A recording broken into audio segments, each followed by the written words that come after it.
Hello students. Photochemistry के आज के इस चैप्टर में हम करेंगे क्वांटम यील्ड, जिसे क्वांटम एफिशिएंसी भी कहते हैं और हिंदी में कहेंगे क्वांटम लब्धि या क्वांटम दक्षता। क्वांटम लब्धि या क्वांटम दक्षता। अब हमने पिछली बार किया स्टार्क आइंस्टाइन लॉ, जिसने कहा कि अगर एक मॉलिक्यूल जो विघटित होता है या जो रिएक्ट करता है वो एक क्वांटा एब्जॉर्ब करता है। ठीक है, लेकिन हमेशा ये रूल ओबे नहीं होता। अगर वो रूल ओबे होता है तो क्वांटम यील्ड आनी चाहिए 1। ठीक है, लेकिन ऐसा नहीं होता। तो क्वांटम यील्ड और क्वांटम एफिशिएंसी, जिसे फाई से रिप्रेजेंट करते हैं, it is defined as the ratio of number of molecules reacting in given time to the number of quanta absorbed in the same time. Phi is number of molecules undergoing the process divided by number of quanta absorbed. हमने कहा था कि एक molecule एक quanta absorb करता है तो उसके कारण फाई शुड बी 1, लेकिन ऐसा नहीं होता। हमेशा स्टार्क आइंस्टाइन लॉ ओबे नहीं होता है। तो ये तो इसको रिप्रेजेंट करते हैं क्वांटम यील्ड को, the number of molecules under कितने मॉलिक्यूल्स प्रोसेस कर रहे हैं, उनका डिकम्पोजिशन हो रहा है या उनकी रिएक्शन हो रही है, अभिक्रिया हो रही है, और डिवाइडेड बाय कि कितना हमने फोटोन अवशोषित किए हैं। ठीक है, तो इसको हिंदी में कहेंगे किसी प्रकाश रासायनिक अभिक्रिया की क्वांटम दक्षता या क्वांटम लब्धि दिए गए समय में उत्पादों में रूपांतरित होने वाले अणुओं की कुल संख्या तथा उसी समय में अवशोषित होने वाले फोटोन की कुल संख्या का अनुपात होती है। जैसे दिए गए समय में अपघटित कुल अणुओं की संख्या, यहाँ पर जैसे लिखा हुआ ना, number of molecules undergoing the process, दिए गए समय में अपघटित कुल अणुओं की संख्या divided by number of quanta absorb, उसी समय में अवशोषित होने वाले कुल क्वांटमों की संख्या। ठीक है, कि कितने क्वांटम अवशोषित हुए हैं और यहाँ कितने मॉलिक्यूल अपघटित हुए हैं। Number of molecules reacted or formed, number of photon absorbed. For a reaction that obeys strictly the Einstein law, one molecule decomposes per photon, the quantum yield should be 1. ठीक है, मैं आपको बता चुकी हूँ।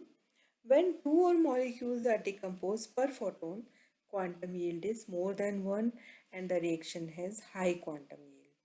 अगर एक फोटोन एब्जॉर्ब किया, सिंपल बात है, एक फोटोन एब्जॉर्ब किया और दो या दो से अधिक मॉलिक्यूल डिकम्पोज हो गए या उनकी रिएक्शन हो गई, तो यील्ड बढ़ गई, उसकी quantum yield is more than 1, high quantum yield हो गई। If the number of molecules decomposed is less than 1 photon, is less than 1 पर फोटोन, एक फोटोन से एक से कम मॉलिक्यूल डिकम्पोज हुआ, एक एक रेशो होनी चाहिए थी, लेकिन फोटोन तो एक एब्सॉर्ब कर दिया, लेकिन मॉलिक्यूल एक से भी कम डिकम्पोज हुआ तो उसकी यील्ड कम हो गई। That reaction has low quantum yield. Calculation of quantum yield, number of molecules decomposed और form divided by number of photons of radiation energy absorb. और यहाँ number of molecules, number of moles भी ले सकते हैं और number of moles of radiation absorb. ठीक है, ये देखिए रिएक्शंस हैं जिसमें मैंने तीनों ली हैं। ये रिएक्शन है H2 प्लस Br2 की, जिसकी क्वांटम यील्ड है 1 और क्वांटम यील्ड बहुत लार्ज है इस रिएक्शन की, H2 plus Cl2 giving rise to 2HCl। इसकी क्वांटम यील्ड 10⁻⁶ तक पहुंच गई है। तो आप देखिए क्वांटम यील्ड इतनी कम भी होती है और इतनी ज़्यादा भी होती है। And quantum yield is very small. Ammonia का जब लाइट की प्रेजेंस में अपघटन हो रहा है, डिकम्पोजिशन हो रहा है N2 प्लस H2 में, तो क्वांटम यील्ड इज 0.25। तो आपने तीनों रिएक्शन फोटोकेमिकल रिएक्शंस देखी, जिसमें क्वांटम यील्ड 1 थी, और जिसमें क्वांटम यील्ड वेरी हाई है, और जिसमें क्वांटम यील्ड वेरी लो है। तो जब आपके पास ऐसे क्वेश्चन आता है क्वांटम यील्ड का, तो आप उसकी डेफिनेशन बताएंगे क्या होती है, और एग्जाम्पल ज़रूर देंगे आप, ठीक है, कारण बताएंगे और एग्जाम्पल देंगे। तो क्वेश्चन को कैसे इफ़ेक्टिव बनाया जाए वो भी आप ज़रूर प्रैक्टिस करिए। So reason for unit quantum one क्यों होनी चाहिए quantum yield? According to Einstein law of photochemical equivalence, in primary process each molecule absorb one quanta, hence quantum yield is unity. क्यों होनी चाहिए क्वांटम यील्ड? क्योंकि हर molecule एक quanta light का एब्जॉर्ब करता है। तो अपने आप हमारी डेफिनेशन के अनुरूप हो जानी चाहिए कि क्वांटम यील्ड एक होनी चाहिए। अब हाई क्वांटम यील्ड क्यों होती है? 5 इज मोर देन 1। क्या होता है? The product of primary process may collide with second molecule and transfer energy, second to third and so on. Thus chain reaction starts and number of reacting molecules will be high. क्या होगा कि जैसे primary process में क्या होता है कि एक molecule reacting molecules energy absorb करके एक्टिवेट हो जाता है। तो जब वो सक्रिय हो जाता है तो वो दूसरे मॉलिक्यूल को भी एनर्जी देके एक्टिवेट कर देता है, दूसरा तीसरे को दे देता है। इस तरह एक चेन रिएक्शन स्टार्ट हो जाती है। तो इस केस में नंबर ऑफ रिएक्टिंग मॉलिक्यूल बढ़ गए, जो मॉलिक्यूल रिएक्ट कर रहे हैं, अभिक्रिया कर रहे हैं, वो बढ़ गए। क्वांटा सेम ही रहा, एनर्जी उतनी ही एब्जॉर्ब की, एक क्वांटा ही एब्जॉर्ब किया, लेकिन नंबर ऑफ मॉलिक्यूल्स 2 या 3 या इससे भी अधिक हो गए हैं। तो इस केस के अंदर क्वांटम यील्ड अधिक होगी। दूसरा है due formation of intermediate product which act as catalyst, कि बीच में कोई मध्यवर्ती कोई ऐसा प्रोडक्ट बन जाए जो कि उत्प्रेरक की भांति काम करे, कैटलिस्ट की तरह काम करे। तो उस केस में भी रिएक्शन में क्वांटम यील्ड बढ़ जाएगी। तीसरा है एक्सोथर्मिक रिएक्शन में एक्टिवेट मोर मॉलिक्यूल्स, जहाँ पर एक्सोथर्मिक रिएक्शन होती है, जहाँ पे हीट बाहर निकलती है, उस रिएक्शन में वो मॉलिक्यूल्स को एक्टिवेट कर देती है। वो 2 से ज़्यादा मॉलिक्यूल रिएक्शन कर लेते हैं उतने ही फोटोन में। देखो लाइट का फोटोन एक आ रहा है, लेकिन उस केस में ऊष्मा बाहर निकल रही है, एनर्जी निकल रही है, एक्सोथर्मिक रिएक्शन है, तो वो रिएक्शन भी एक्टिवेट हो जाती है, 2 से ज़्यादा मॉलिक्यूल रिएक्शन कर लेते हैं। और मैंने अभी आपको बताया हाइड्रोजन और हेलोजन के बीच में जो रिएक्शन है वो एक्सोथर्मिक रिएक्शन है और उसकी क्वांटम यील्ड 1 से अधिक है। अब रीज़न हम बताते हैं कि लो क्वांटम यील्ड कब होती है। In some reaction, deactivation of activated molecule take place in primary process before transfer to product, or the product of primary process may react back to form reactants. Decomposition of HI and HBr, polymerization of anthracene.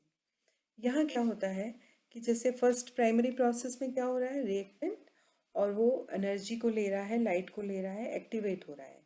यहाँ वो जो activated reactant है वो किसी तरह deactivate हो जाता है, ठीक है, और या ये वो वापस रिएक्टेंट में चेंज हो जाता है डीएक्टिवेट होके। तो इस केस के अंदर क्या होगा कि हमारे पास फोटोन एक एब्जॉर्ब हुआ, एक भी रिएक्टेंट का प्रोडक्ट नहीं बना, ठीक है। तो इस केस के अंदर यील्ड 1 से कम हो गई है। एग्जाम्पल है decomposition of HI and HBr और पॉलीमराइजेशन ऑफ एंथ्रासीन। अब क्या फैक्टर्स हैं जो इफेक्ट करते हैं क्वांटम यील्ड को? पहला है primary photochemical process is endothermic, hence quantum yield increases with temperature. जो फोटोकेमिकल प्रोसेस है एंडोथर्मिक है, हीट को एब्जॉर्ब करने वाला है, तो अगर टेम्परेचर बढ़ाएंगे तो क्वांटम यील्ड बढ़ेगी। दूसरा है ये वेवलेंथ पे डिपेंड करती है, तरंग दैर्ध्य पर। तो हायर पे अगर बढ़ाएंगे तो hence quantum yield will be higher at the lower wavelength. We know energy absorbed by molecule is inversely, this E is equal to h nu H C upon lambda wavelength के inversely proportional होती है। Wavelength बढ़ाएंगे energy कम होगी। As speed of photochemical reaction is proportional to intensity of light, hence quantum yield increases with intensity and vice versa. The addition of inert gas in photochemical reaction, the quantum yield, increase the quantum yield. ठीक है, तो ये कुछ कारक हैं जो quantum yield को बढ़ाते हैं। नंबर 1 है टेम्परेचर, नंबर 2 है वेवलेंथ का कम होना, तीसरा है इंटेंसिटी ऑफ लाइट, चौथा है एडिशन ऑफ इनर्ट गैस। ये बहुत ज़्यादा कंफर्म नहीं है। So this was all about quantum yield and zero, why it is less than 1 and why it's more than 1, why low quantum yields and high quantum yields, but it's very important topic। तो आप ये करके जाइएगा। पूरा question आता है quantum yield क्या होती है, क्यों होती है, कई रिएक्शंस की कम कईयों की ज़्यादा होती है, क्यों। पूरा क्वेश्चन आप इसको अटेम्प्ट कर सकते हो, और फैक्टर्स क्या हैं जो क्वांटम यील्ड को इफ़ेक्ट करते हैं। Thank you students, thank you so much.